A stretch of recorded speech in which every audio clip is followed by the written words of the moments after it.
Hello and welcome to easy learning smart learning. C plus plus का ये बहुत ही basic lecture है जिसे आप सभी को समझना बहुत ज़्यादा ज़रूरी है। Data types in C plus plus. Data types का मतलब डेटा के जितने भी प्रकार होते हैं जो सी प्लस प्लस प्रोग्रामिंग में इस्तेमाल किए जाते हैं उसके बारे में ये कंप्लीट एक लेक्चर है और सारी डिटेल्स वन बाय वन आपको इसमें दी जाएगी। तो चलिए शुरू करते हैं। तो शुरुआत यहाँ से करते हैं कि सी प्लस प्लस के जो डेटा टाइप्स हैं सभी वेरिएबल्स जो हैं वो डेटा टाइप का इस्तेमाल करते हैं। यहाँ पे जैसा लिखा हुआ है कि all variables use data type during declaration to restrict the type of data to be stored. तो जिस प्रकार का हमें डेटा स्टोर करना होता है उसी के लिए हम उस प्रकार का डेटा टाइप जो है डिक्लेयर करते हैं। Therefore we can say that data types are used to tell the variables the type of data it can store. तो इसलिए हमें ये बताना ज़रूरी हो जाता है कि हम किस प्रकार के वेरिएबल को डिक्लेयर कर रहे हैं ताकि हम जिस प्रकार का डेटा टाइप वहाँ पे निर्धारित करें, जिस प्रकार का डेटा टाइप डिक्लेयर करें उसी प्रकार का वेरिएबल क्रिएट हो। Whenever a variable is defined in C++, the compiler allocates some memory for that variable based on the data type with which is declared। तो जब भी हम C++ में किसी वेरिएबल को डिक्लेयर करते हैं तो कंपाइलर उस पर्टिकुलर वेरिएबल के लिए एक जगह एलोकेट कर देता है और वहाँ पे वो मतलब जिस प्रकार का भी आपका डेटा टाइप है उस प्रकार का जगह वहाँ पे स्टोर हो जाएगा। Every data type requires a different amount of memory. और प्रत्येक प्रकार के डेटा टाइप के लिए अलग प्रकार की मेमोरी की आवश्यकता पड़ती है। तो इन शॉर्ट डेटा टाइप इसलिए आवश्यक है ताकि आप उस वेरिएबल को एक अलग टाइप का एक नया मेमोरी लोकेशन दे सकें। ये डेटा टाइप्स का चार्ट है जो मैंने गीक्स फॉर गीक्स वेबसाइट से लिया है। तो डेटा टाइप का जो चार्ट है बहुत ही सिंपल है। इसमें 3 प्रकार के डेटा टाइप C++ में होते हैं। एक है प्राइमरी, दूसरा है डिराइव्ड और तीसरा यूज़र डिफाइंड। ये नॉर्मली जितने भी स्कूल हों, कॉलेज हों, यूनिवर्सिटीज़ हों, सभी में यही सिलेबस होता है। सी या C++ के डेटा टाइप्स में 3 प्रकार के कैटेगरी हैं। इसमें एम्प्टी डाटा सेट को इसमें से हटा दिया गया है। एम्प्टी डाटा सेट मतलब जो खाली जगह हम इस्तेमाल करते हैं उसे हम एम्प्टी डाटा सेट कहते हैं। तो प्राइमरी डेटा टाइप में आपके integer, character, Boolean, floating point, double floating point, wide character, ये इतने सारे हमारे प्राइमरी में आएंगे। डिराइव मतलब जिसको हम किसी डेटा टाइप के इस्तेमाल से बनाएंगे उसे हम डिराइव डेटा टाइप कहेंगे। जैसे कि यहाँ पे फंक्शन है, अरे है, पॉइंटर है, रेफरेंस है। फंक्शन भी किसी ना किसी डेटा टाइप से ही बनेगा, किसी डिराइव करने से बनेगा। अरे भी इसका collection of group of integers मतलब सेम डेटा टाइप होता है अरे। पॉइंटर जो है वो किसी ना किसी वेरिएबल को रिफर करता है और रेफरेंस जो है वो भी हम क्रिएट करते हैं। ओके, नाउ यूज़र डिफाइंड में आता है आपका class, structure, union, enum, typedef. तो इसमें से जो सारे टॉपिक्स हैं ये सब के सब डिफरेंट चैप्टर्स हैं। इन्हें हम आगे के लेक्चर में डिस्कस करते रहेंगे। User defined data type. तो data types in C++ is mainly divided into 3 categories. Primitive data type, this data type are built in, इसे ही हम क्या बोलते हैं, बिल्ट इन डेटा टाइप्स बोलते हैं। और प्री डिफाइंड या तो उसको आप प्री डिफाइंड मतलब पहले से निर्धारित डेटा टाइप्स भी कह सकते हैं। And can be directly by the user to declare variables. ये आप जो है इसको डायरेक्टली डिक्लेयर कर सकते हैं। एग्जाम्पल इसका इंट, कैर, फ्लोट, बूलियन एक्सेट्रा। तो ये आपकी मेन लिस्ट दी हुई है। ये लिस्ट को आप अपने नोटबुक में नोट कर लें। Integer, character, Boolean, floating point, double floating point और वैल्यूलेस और वाइड इसे हम कहते हैं। मतलब वाइड का दूसरा नाम अपने क्या रख सकते हैं, वैल्यूलेस, मतलब जिसकी कोई वैल्यू ही नहीं होती उसे हम क्या बोलते हैं, वाइड डेटा टाइप बोलते हैं। तो वाइड को यहाँ पे समझना इसलिए ज़रूरी है कि अगर कोई फंक्शन, अगर कोई वेरिएबल आप डिक्लेयर करते हैं जो कोई भी वैल्यू को लेता ही ना हो तो उसे हम क्या बोलते हैं, वाइड कहते हैं। एक वाइड कैरेक्टर होता है। वाइड कैरेक्टर का मतलब हम आगे देखेंगे एग्जांपल में।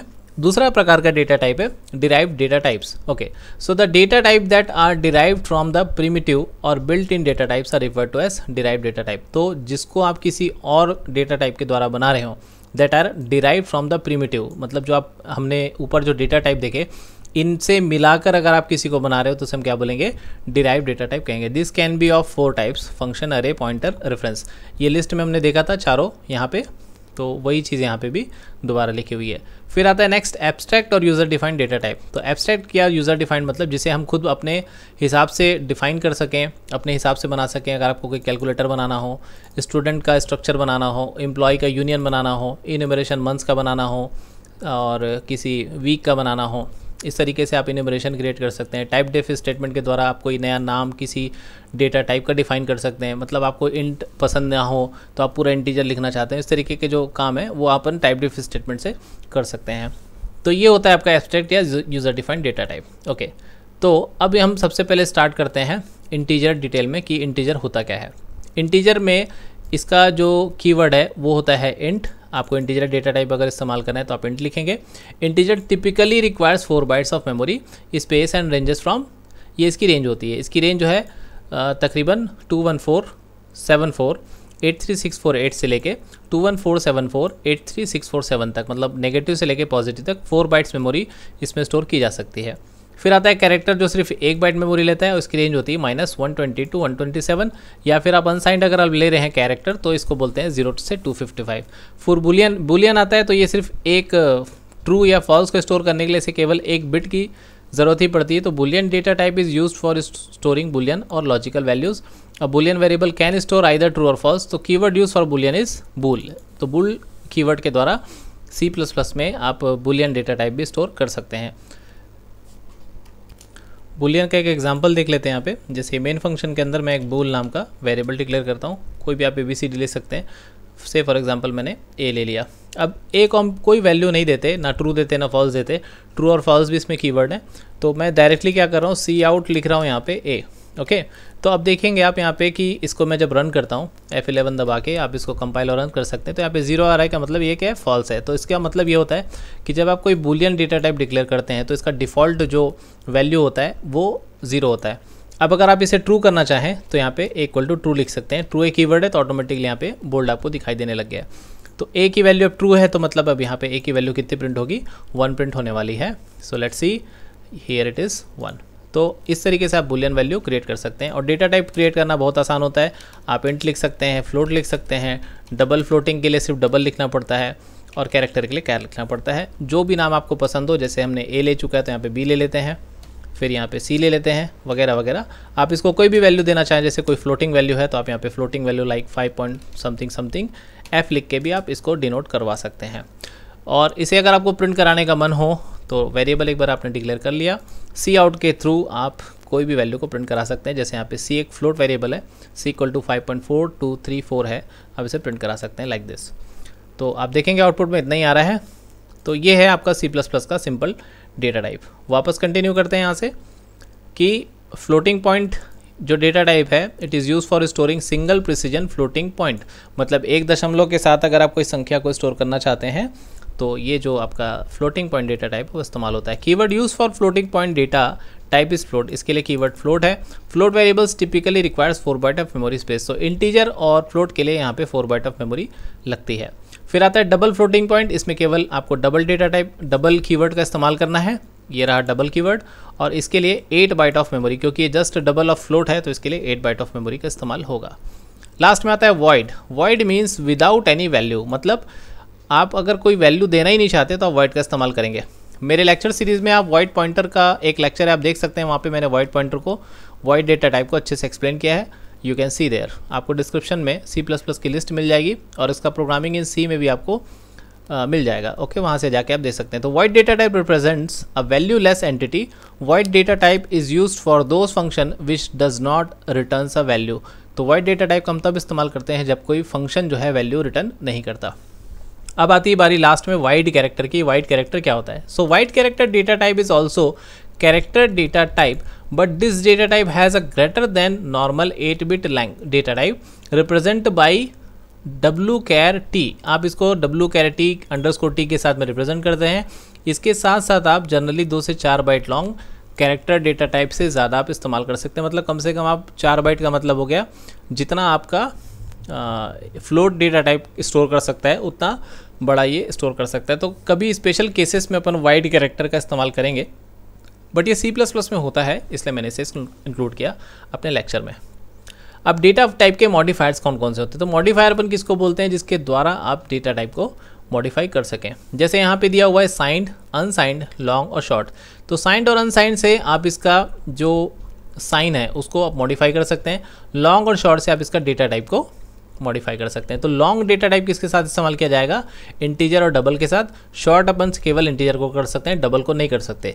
क्यों नहीं कर सकते? क्योंकि डबल को आप शॉर्ट करेंगे तो ऑलरेडी इसके लिए हमारे पास में फ्लोट है, तो आपको इस पूरे मॉडिफायर में कहीं पे भी फ्लोट कीवर्ड का इस्तेमाल नहीं दिखाई देगा। तो ये है लॉन्ग, शॉर्ट। और यहाँ पे साइंड और अनसाइंड में आप इंटीजर, कैरेक्टर और लॉन्ग को साइंड या अनसाइंड कर सकते हैं। यहाँ पे सभी प्रीफिक्स लिखा है का मतलब ये है कि लॉन्ग जो है वो पहले लगेगा और उसके बाद में ही आप क्या कर सकते हैं, अनसाइंड का इस्तेमाल कर सकेंगे। मतलब पहले आपको साइंड उसके बाद लॉन्ग नहीं लिखना है, पहले आपको लॉन्ग लिखना है, उसके बाद में आप साइंड या अनसाइंड लिखेंगे। एक एग्जांपल आपको लिख के दिखा देता हूँ स्क्रीन पे। जैसे आप यहाँ पे लिखेंगे लॉन्ग साइंड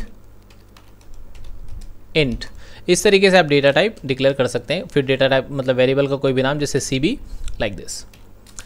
और गलत क्या हो जाएगा, अगर आप लॉन्ग को यहाँ पे पोस्ट फिक्स करते हैं, मतलब बाद में अगर लिखते हैं, तो this will be become wrong. तो ये गलत है, आपको लॉन्ग जो है प्रीफिक्स करना है, मतलब इसको सबसे पहले आपको लिखना है। कंटिन्यू करते हैं लेक्चर। तो यहाँ पे था डेटा टाइप का मॉडिफायर्स। साइंड को कैसे इस्तेमाल करना है, काफ़ी आसान है। ओके, अब यहाँ पे एक टेबल आ रही है डेटा टाइप की, जिसमें सारे डेटा टाइप की लिस्टिंग है। आप इसे देख सकते हैं, स्क्रीनशॉट ले सकते हैं, चाहे तो आपको इंटरनेट में मिल जाएगा। समझने वाली बात केवल इतनी है कि आपको मैं केवल एक लाइन से समझाऊंगा, आपको पूरा समझ में आ जाएगा। देखिए, अगर आप कोई डेटा टाइप लेते हैं शॉर्ट इंटीजर, जिसकी मेमोरी साइज़ है 2 बाइट्स और इसकी रेंज है -32,768 टू 32,767, तो इस एग्जाम्पल से आपको समझाता हूँ मैं। Suppose if I am declaring a variable short int a equal to 50,000। ये एग्जाम्पल मैंने पहले भी दे चुका हूँ, लेकिन आपको समझाना ज़रूरी है, दैट्स वाई यहाँ पे मैं फिर से यही एग्जाम्पल दूंगा, क्योंकि बहुत ही बेसिक एग्जाम्पल है। अगर आप यहाँ पे a की वैल्यू को प्रिंट करने की कोशिश करेंगे तो ये प्रिंट नहीं होगा, क्योंकि इसकी जो साइज़ है, इसकी जो रेंज है, इट इज़ नाउ 32,767 से ज़्यादा हो गई है। तो हम इससे ज़्यादा, इसको गिनती तो आती नहीं है, तो दैट्स वाई यहाँ पे प्रॉब्लम होती है। अगर आप इसे केवल इंटीजर करेंगे तो आपके सामने कोई प्रॉब्लम नहीं आएगी, क्योंकि इंटीजर की रेंज जो है हमने देखा था 21473 समथिंग थी, मतलब 10 डिजिट में थी। और यहाँ पे जो शॉर्ट इंटीजर है उसकी जो रेंज है वो कम होती है, केवल 32,768 से 32,767 तक तो होती है। तो इसलिए आप इसमें ज़्यादा वैल्यू नहीं दे सकते। तो केवल यही समझने वाली बात है, इसलिए हम डेटा टाइप की टेबल देखते हैं कि डेटा टाइप का साइज़ कितना है, उसकी रेंज कितना है। तो आप जिस तरीके का वेरिएबल इस्तेमाल कर रहे हों, तो उसका वजह ये होना चाहिए कि आपको कितनी वैल्यू स्टोर करानी मैक्सिमम, ये आपके दिमाग में पहले से होना चाहिए। भाई आप कोई भी जैसे प्रोग्राम बनाएंगे, अगर आपको सैलरी स्टोर करनी है तो जाहिर सी बात है आप फ्लोटिंग लीजिए।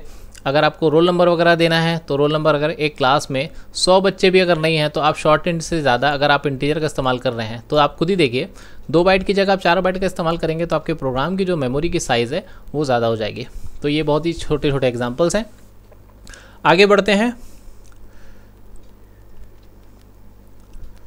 तो आगे बढ़ने से अपने को पता चला कि ये जो नोट्स है सिंपल सा है डेटा टाइप्स का, तो आप पीछे जाके एक बार इसको रिवाइज़ करके देख सकते हैं कि डेटा टाइप काफ़ी आसान सी चीज़ है।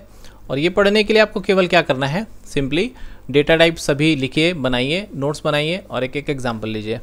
अदर लेक्चर्स के लिए आप मेरी प्लेलिस्ट में जाके देख सकते हैं, सेवरल टॉपिक्स को मैंने डिफरेंटली एक्सप्लेन किया है। तो नेक्स्ट लेक्चर में मिलते हैं फिर से, और तब तक के लिए टाटा बाय बाय। सब्सक्राइब कीजिए चैनल को अगर आपने अभी तक नहीं किया हो, और लोगों के साथ शेयर करें अगर आपको इजीली समझ में आता हो तो, और वीडियो को लाइक करना ना भूलें। Thank you very much, see you on the next video.